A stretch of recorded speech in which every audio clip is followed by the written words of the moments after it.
ये आकाशवाणी है। प्रस्तुत है किन्नरों की जिंदगी पर आधारित रूपक मुझ में मैं जिंदा हूँ। इस रूपक के लेखक और प्रस्तुतकर्ता हैं डॉक्टर किशोर सिन्हा। तो लीजिए सुनिए रूपक मुझ में मैं जिंदा हूँ।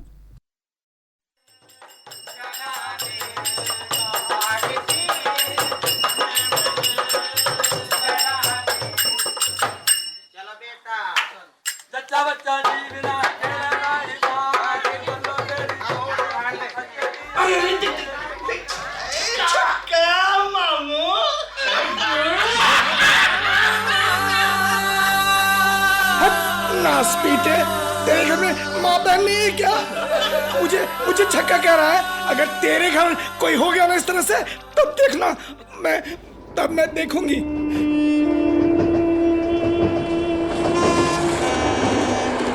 बाबू 10 रुपया दे ना, दे भगवान तेरा भला करेगा। तेरे घर में बच्चे होंगे, तू देना और पूते पालो।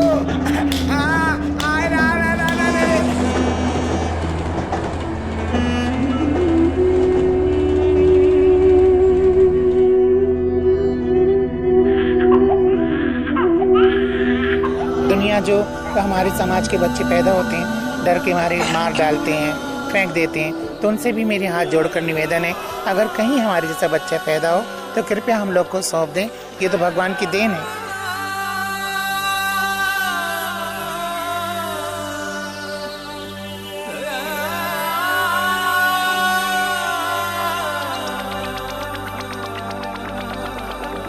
अरे चलना, हम गुड़ियों का प्यार रचाएंगे। ना बाबा ना, तू जा, लड़कों के साथ खेल। ये गुड़िया उड़िया का प्यार रचाना तो लड़कियों का काम है। तो क्या हुआ, मैं भी तुम लोगों के साथ खेलूंगा। मुझे ना गुड़ियों के साथ खेलना बहुत ही अच्छा लगता है। अच्छा, तू कहता है तो चल। हाँ चलो।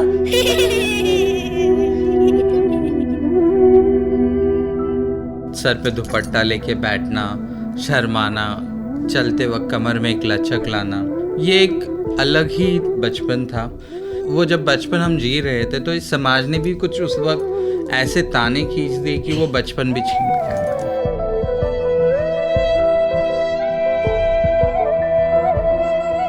अजी सुनते हो, राजेश को देखा है आपने? क्यों, क्या हुआ? रोज तो देखता ही हूँ। ठीक से देखिए उसका शरीर लड़की की तरह लगने लगा है। उसके हाव भाव भी लड़कियों की तरह हैं। अब उसे स्कूल भेजना ठीक नहीं है। तो क्या डॉक्टर के पास लेकर चले उसे? क्या बोलते हैं जी, ये बात बाहर जाएगी तो बदनामी होगी। लोग कहेंगे कि हमारे घर किन्नर पैदा हुआ है। पर कभी न कभी तो पता चलेगा ही। जब चलेगा तब चलेगा, पर अब उसे घर पर ही बिठाना ठीक होगा। 9th क्लास तक ये मेरा पूरा खुल के आ चुका था। तो फिर उस समय से फिर जब मैंने किया तो उस वक्त में मुझे 9th क्लास में ही मेरे घर वालों ने मेरा स्कूल छुड़वा दिया और घर में ही मैं फिर रहने लगी। आज हमारे परिवार ने हमें स्वीकार नहीं किया तो आज समाज ने स्वीकार करी, और समाज ने नहीं स्वीकार किया तो परिवार ने ही स्वीकार किया।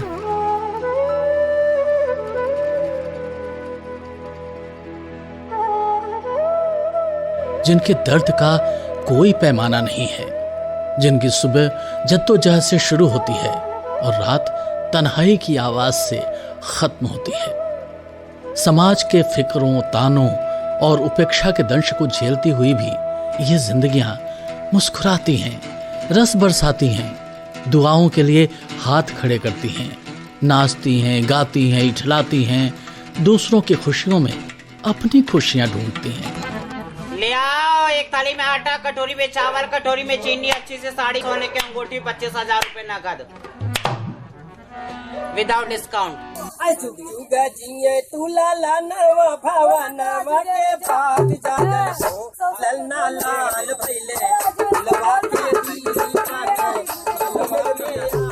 इनके दिल का कोना कोना आंसुओं से तर है, पर इन्होंने आंसुओं को रोक रखा है अपने जज्बातों की तरह। एहसास पत्थर बन गए हैं और संवेदना झड़ चुकी है सूखे पत्तों की मानिंद। इतने दर्द मिले कि हमारे हृदय पत्थर हो गए। कोई ऐसा मौका ही नहीं बचता है कि हम अपने हृदय की बातों के सामने रख पाएं। इमोशंस तो एकदम खत्म ही हो जाता है।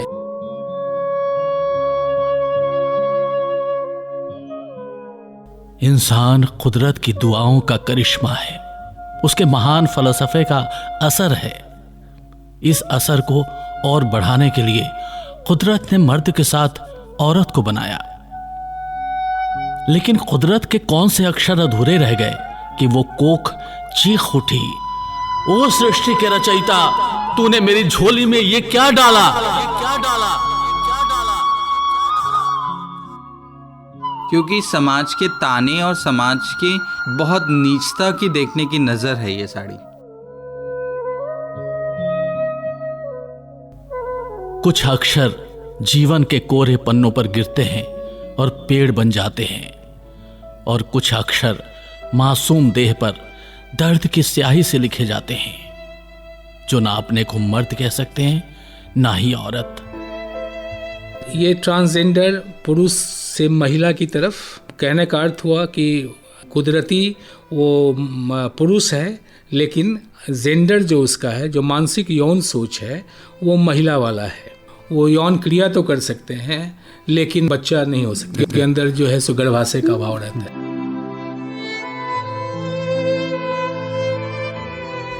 किंतु नर, किन नारी यानी किन्नर, ट्रांसजेंडर।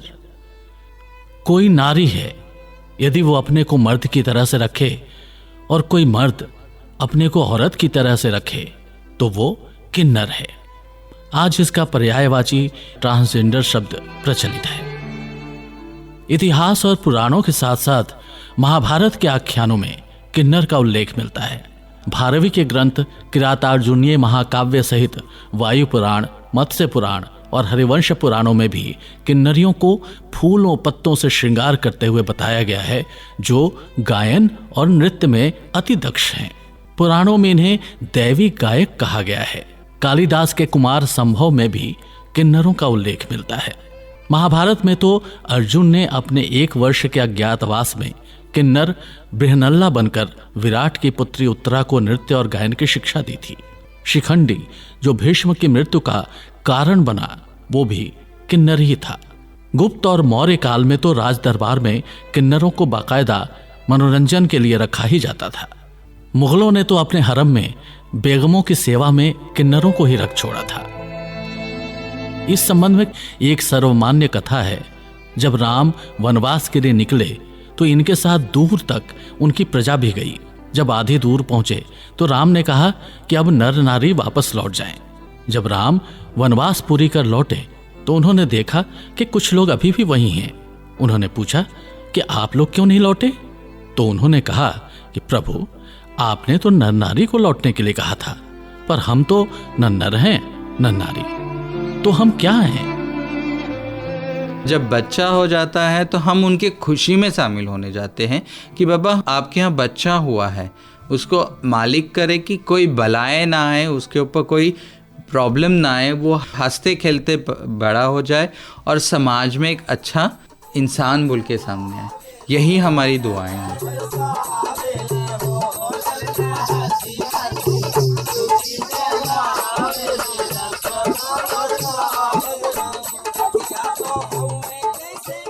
लेकिन इनके लिए अपने घरों में लौटना आज भी मुश्किल। जो गलियां छोड़ आए उनमें जाना दुश्वार। जिन रिश्तों ने उनके जन्म की दुआएं मांगी उन्होंने ही मुंह फेर लिए। कौन पहचानेगा हमें?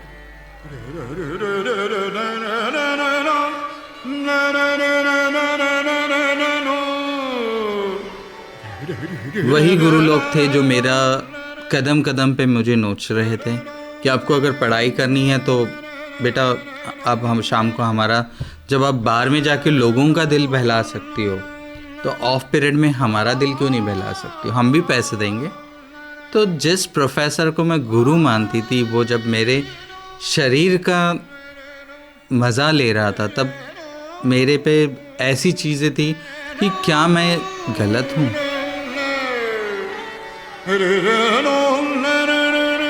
क्या मैं गलत इंसान हूँ या गलत हूँ कि मैं पढ़ाई कर रही हूँ? बट था कि नहीं, मुझे आज ज़िंदगी में कुछ बनना है और एक अलग पहचान बनानी है कि नहीं, हम सिर्फ आपके शारीरिक सुख के लिए ना बन के हम आपके समाज के इस मुख्य धारा में, समाज में से ही एक स्त्री पुरुष ने मुझे जन्म दिया है, एक स्त्री पुरुष मेरे माँ बाप हैं, उन्हीं के कण से मैं निकली हूँ और उन्हीं के आंगन की मिट्टी हूँ, तो उस मिट्टी की तुलसी की लाज मुझे भी रखनी आती है।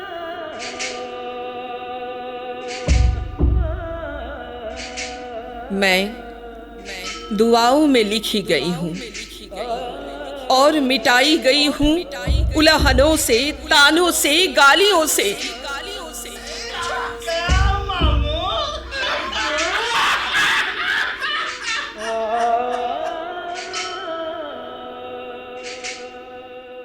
अगर ऑटो में मैं ऑफिस जैसे जाती हूँ, 9 बजे घर से निकलती हूँ ऑफिस जाने के लिए, तो जहाँ मैं ऑटो में बैठती हूँ तो अगर कोई मेल मेंबर आया तो इट्स ओके, वो बैठ जाता है। बट अगर कोई फीमेल आती है तो वो पहले 5 मिनट देखती है। मुझे लगता है कि वो डिसाइड करती है कि मतलब बैठूं कि नहीं बैठूं, ये क्या चीज़ है, ये क्या मटेरियल क्या है ये, ठीक है। इस तरीके की सोच वो लोग लाते हैं और बैठने से पहले 5 मिनट सोचेंगे, फिर बैठ जाते हैं। पता नहीं कन्फ्यूज़न में बैठते हैं कि उनको जाना होता है जल्दी, लेकिन बैठ जाते हैं। तो इस तरह की चीज़ें हैं अभी।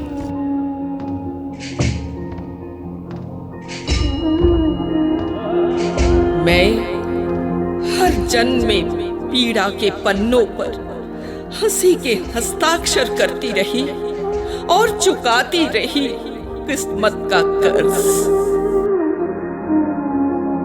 मैं अगर सीधे से एक औरत की तरह से चलना भी चाहूँ तो मुझे औरत की तरह से लोग चलने भी नहीं देना चाहते हैं। पैदल आना पड़ता है थोड़ा सा, वो बिना बताए मेरे पीछे तालियां बजाते हैं, जैसे कि मेरी ताली ही पहचान हो। ताली तो कौन नहीं बजाता है। जब भाषण होते हैं तो ये ताली किसकी ताली होती है? ये हिजड़ों की ताली होती है, जो आप मुझे उस पहचान को पहचान दिलाना चाहते हो। ये प्रॉब्लम सबसे ज़्यादा है कि मेरी, अगर मैं अपने आप को एक औरत की तरह से रखना चाहूँ तो वो मेरी मर्द वाली पहचान बताते हैं, और अगर उस पहचान को ना दिखाऊं कि मैं एक हिजड़ा पहचान में हूँ तो वो उस पहचान को भी बताना चाहते हैं कि आप हिजड़ा ही हो। मेरे भीतर की औरत उठना चाहती है, मेरे अंदर का मर्द मुझे डराता है। उठ मत, पड़ी रहे, नहीं तो लोगों की आंखों की बदलिहाजी तुझे जिल्लत के कुएं में धकेल देगी। मेरा रेप हो गया। मेरा रेप होने के बाद ना मुझे कोई सपोर्ट मिला, ना कोई मेरी केस फाइल हुई, ना मुझे डॉक्टर से सपोर्ट मिला। मैं उस ब्लीडिंग हालत में दर दर की ठोकरें खा रही थी। मैंने आपको कॉल किया बट आपने रिस्पॉन्स नहीं किया। आपकी मम्मी ने कहा हाँ रेप कैसे क्या हुआ, हाँ मतलब तू, मेरी बहन सही कह रही थी, तू धंधा भी करती है बाहर। धंधे पे लाके खड़ा किसने किया? आप ही ने किया।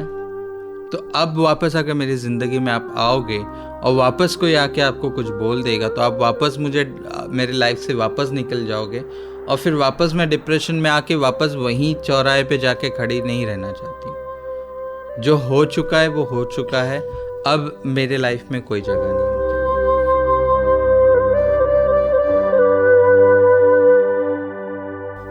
मेरे मन का पत्थर बरसों से सहमा बैठा है। हसरते हरी घास बनकर उगती है मेरे आसपास, पर जल्दी ही मुरझा जाती हैं बेबसी की तरह।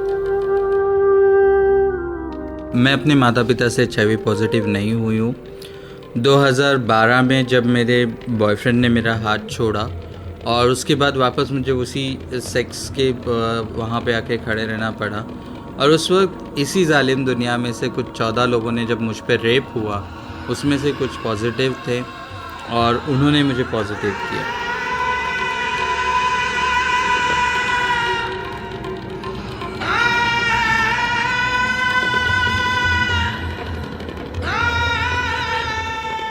तो मैं आज समाज में जब मैं पॉजिटिव हुई थी, बहुत डिप्रेशन में चली गई थी और मैंने सुसाइड करने की भी कोशिश की।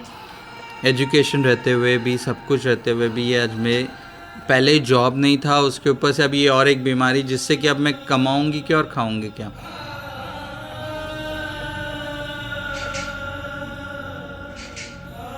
जब जिंदगी ने अपनी कोख में रख लिया तो इन्हें उगना है, उसी कोख में उगना है, पनपना है, खिलना है। मैं आज प्राउडली फील करती हूँ कि मैं जितने भी HIV के साथ जी रहे बच्चे उनकी माँ हूँ, और जितनी बहनें हैं HIV के साथ जी रही उनकी बहन हूँ, और भाइयों की बहन हूँ। मैंने छत्तीसगढ़ में कुछ अंतिम संस्कार किए। एक भाई था, इंजेक्टेबल ड्रग यूज़र था वो, और वो HIV पॉजिटिव हो चुका था। जब अपने साथ छोड़ चुके थे तब हमने उसका साथ दिया केयर एंड सपोर्ट प्रोग्राम के थ्रू। उसी पीरियड में उसकी डेथ हो गई 2 दिन बाद।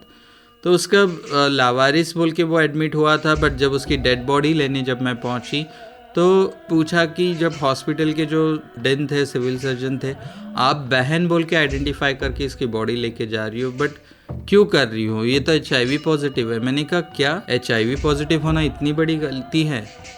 तो फिर मैं भी तो HIV पॉजिटिव हूँ, तो इसका मतलब ये नहीं कि मैं आज एक बड़ी पोजीशन पे बैठी हूँ, मैं ये भूल जाऊँ कि मैं उस ग्रेसरूट से अगर मुझे किसी ने हाथ नहीं दिया होता, मेरा शान नहीं होती, तो मैं आज यहाँ पे नहीं होती। बट आज जो महिला HIV के साथ जी रही है, जिसकी गलती ना होते हुए, जिसकी कोई रीज़न ना होते हुए उसको सज़ा मिलती है, उसके राइट्स के लिए लड़ो। जो बच्चे आज HIV के साथ जी रहे हैं उनका बचपन छीना गया, मेरा भी बचपन छीना गया है, तो मैं नहीं चाहती कि उन बच्चों का बचपन छीना जाए। उन बच्चों को भी वो बचपन मिले जो मुझे ना मिले।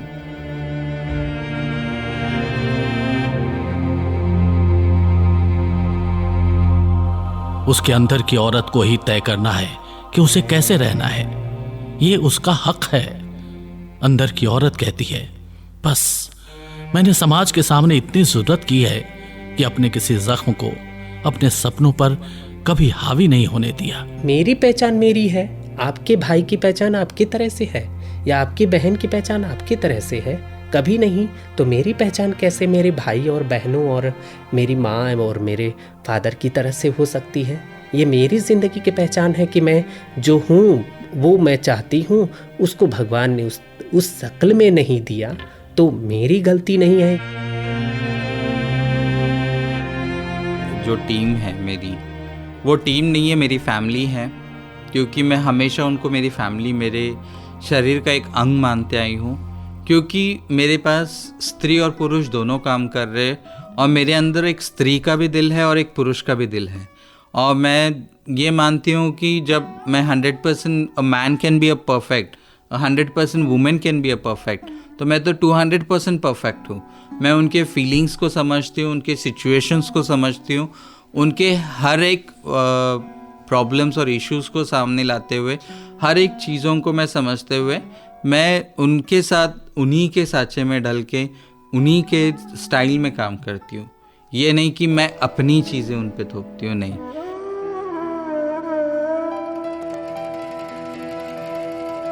मुझे इस बात का बिल्कुल भी अफसोस नहीं है कि मैं इस जन्म में एक किन्नर में पैदा ली हूँ, और मैं चाहूँगी कि मैं हमेशा किन्नर बन के ही जन्म लूँ, ताकि ये जो संघर्ष वाली जो ज़िंदगी होती है ना, वो बहुत ही अच्छी होती है।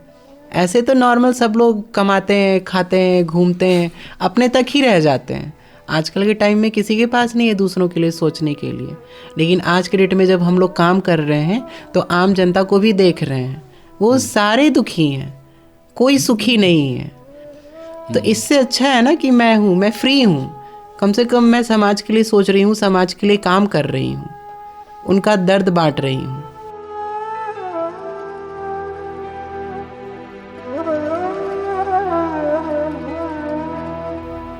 न जाने कितने सूरज डूब चुके, न जाने कितनी शामें हो गई खफा, पर हम हैं कि जिए जा रहे, अपने वजूद के लिए लड़े जा रहे हैं।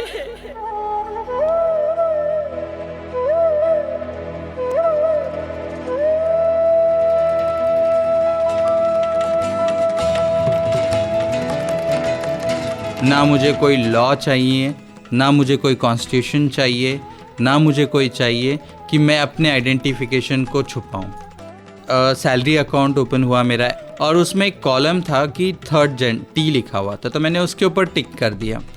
मेरा पासपोर्ट ट्रांसजेंडर का बना हुआ है, मेरे आधार कार्ड ट्रांसजेंडर का है। तो मैं जब टी बोल के क्लिक की तो अकाउंट तो खुल गया, मेरे पास चेकबुक आ गया, पासबुक आ गया, बट मेरा डेबिट कार्ड इशू नहीं हो रहा है जस्ट बिकॉज मैं एक ट्रांसजेंडर हूँ। ये तीसरी बार हुआ। इसके पहले मेरा यूएस वीज़ा होल्ड पे था क्योंकि मेरा पासपोर्ट कह रहा है मैं ट्रांसजेंडर हूँ, मेरा वीज़ा एप्लीकेशन कह रहा है मैं फ़ीमेल हूँ। अब वो जो काउंसलर बैठा है जो वीज़ा देने के लिए, वो कन्फ्यूजन में है कि मैं कौन सा वीज़ा दूँ, इसको मेल दूँ, फीमेल दूँ या फिर ट्रांसजेंडर दूँ। ट्रांसजेंडर का आज ऑप्शन है ही नहीं। जब हम बाहर कहते हैं कि यूरोपियन कंट्रीज़, वेस्टर्न कंट्रीज़ आगे हैं इन चीज़ों में, तो आज उनके अंदर भी उतना सेंसिटाइजेशन होना बहुत ज़रूरी है। जब मैं साउथ अफ्रीका जा रही थी तो मेरा वीज़ा मेरे को फ़ीमेल बोल के ही मिला था, पहला वीज़ा भी फ़ीमेल बोल के ही। जब इमिग्रेशन की बात आई तो मुझे ऐसा क्वेश्चंस किए जा रहे थे कि जैसे कि मैं कोई क्राइम करके भाग रही हूँ इंडिया से। गल्फ़ कंट्री में पहुँची, गल्फ़ कंट्री में भी बहुत सारे सवाल हुए, बहुत सारे क्वेश्चंस किए इमिग्रेशंस ने कि आपको ये जेंडर कहाँ से मिला, आपने ये पासपोर्ट कहाँ से बनाया, कैसे अप्लाई किया। मुझे मतलब तब उनको पूरी कहानी समझानी पड़ी। सुप्रीम कोर्ट का जजमेंट 200 पन्नों का दिखाना पड़ा। ये जजमेंट कहता है ये मेरी आइडेंटिटी है।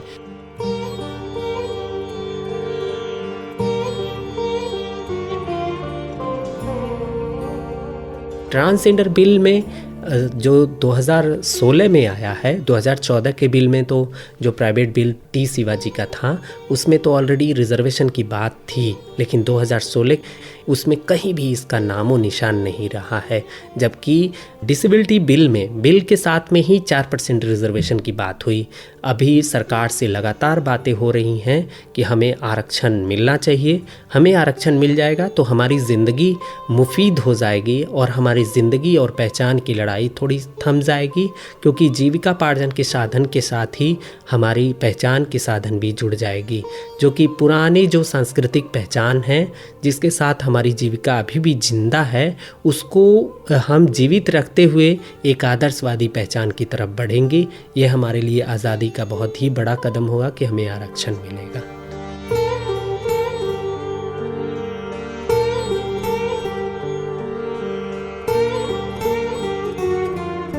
व्यवहारिक रूप पर धरातल स्तर पर उनके लिए कोई कानून नहीं था संविधान में, तो इसी को सोचते हुए ये कानून बनाया गया है, जिसको उभयलिंगी व्यक्ति के अधिकारों के संरक्षण विधेयक के तौर पर 2016 में राज्यसभा से पारित किया गया है। ये पहली बार 36 सालों में ये हो रहा है कि एक ऐसा निजी विधेयक सबों की सहमति से पारित हुआ है। उनके लिए पहला तो है कि उनको तय कौन करेगा कि ट्रांसजेंडर हैं, तो उसके लिए सरकार ने एक कमेटी बनाई है। उस कमेटी को स्थानीय तौर पर डीएम उसकी अध्यक्षता करेगा और उसके तहत उस कमेटी में स्क्रीनिंग कमेटी बनेगी, जिसमें कि एक मेडिकल डॉक्टर होगा, एक मनोचिकित्सक होगा, एक समाज कल्याण विभाग का कोई पदाधिकारी होगा और एक किन्नर समुदाय का सदस्य होगा। ये सभी मिलकर के तय करेंगे और एक सर्टिफिकेट जारी करेंगे। उस सर्टिफिकेट के आधार पर उनको ये अधिकार प्राप्त होगा कि बचपन में जो नाम उनको दिया गया है या बचपन में जो उनके सर्टिफिकेट बने हैं उन सबों में परिवर्तन कर सके। वो जब वो सर्टिफिकेट बन जाएगा तो उसके आधार पर वो पासपोर्ट बना सकते हैं, वो ड्राइविंग लाइसेंस बना सकते हैं, बीमा योजना खरीद सकते हैं किसी भी तरह का, और इनके लिए समाज कल्याण के द्वारा कई तरह की योजनाएं बनाने का प्रावधान किया जाएगा।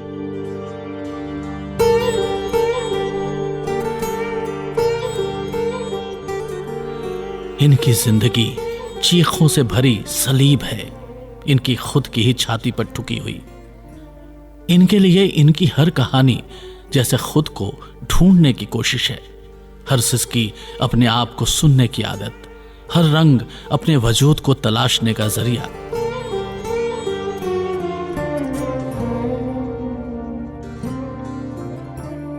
वो बेहिसाब तन्हाई में खुद को अपनी ही उंगलियों पर गिनती है, अपनी आत्मा के दरवाजे पर रोज दस्तक देकर अपना नाम पूछती है। दुधमुहे बच्चे के मुंह से आने वाली महक में अपने आप को सूंघती है।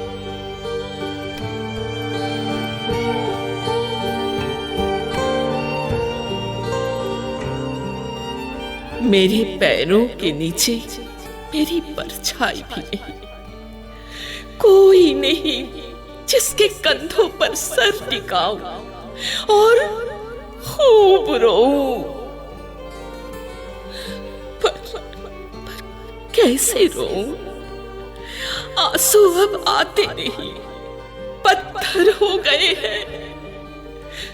चुनरी मेरी कफन हो गई। कोई दीवार, कोई घर, कोई आंगन कहने को तैयार नहीं कि मैं पनपी हूं इसमें, खेली हूं, कूदी हूं। अब ये रास्ता जैसे कब्र की ओर जाता है और मैं पत्थरों में चिनी जाती हूँ।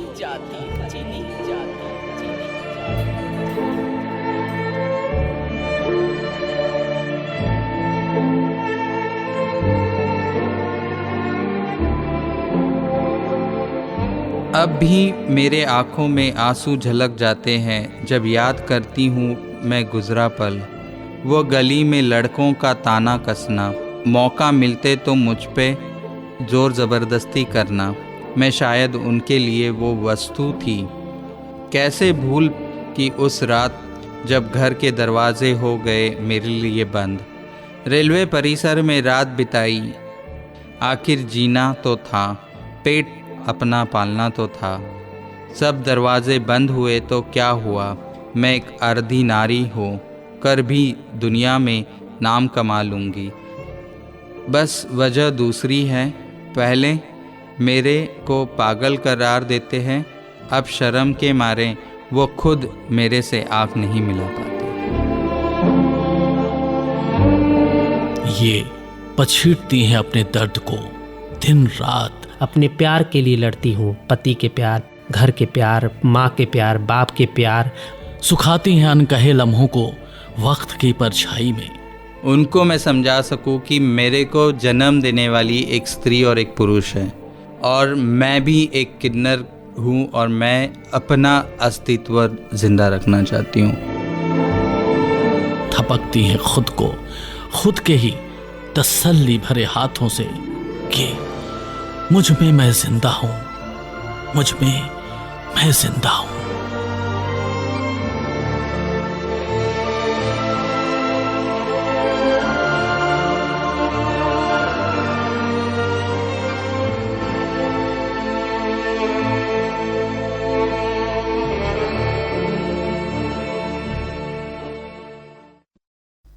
अभी आप सुन रहे थे किन्नरों के जीवन पर आधारित रूपक मुझ में मैं जिंदा हूं। कलाकार थे सिद्धांत पीयूष, सिद्धि अग्रवाल, रविशंकर मिश्र, कन्हैया प्रसाद, अंजू चंद्रा और सुबंती बनर्जी। वास्तविक साक्षात्कार अमृता सोनी, डिम्पल यास्मीन और रेशमा प्रसाद। विशेषज्ञ डॉक्टर सतेंद्र कुमार झा और एडवोकेट इंदिरा शर्मा। प्रस्तुति सहायक अजिता चौबे। आलेख वाचन और प्रस्तुति डॉक्टर किशोर सिन्हा। ये कार्यक्रम केंद्रीय हिंदी रूपक एकांश के लिए आकाशवाणी के पटना केंद्र पर तैयार किया गया और आकाशवाणी के दिल्ली केंद्र से प्रसारित किया गया।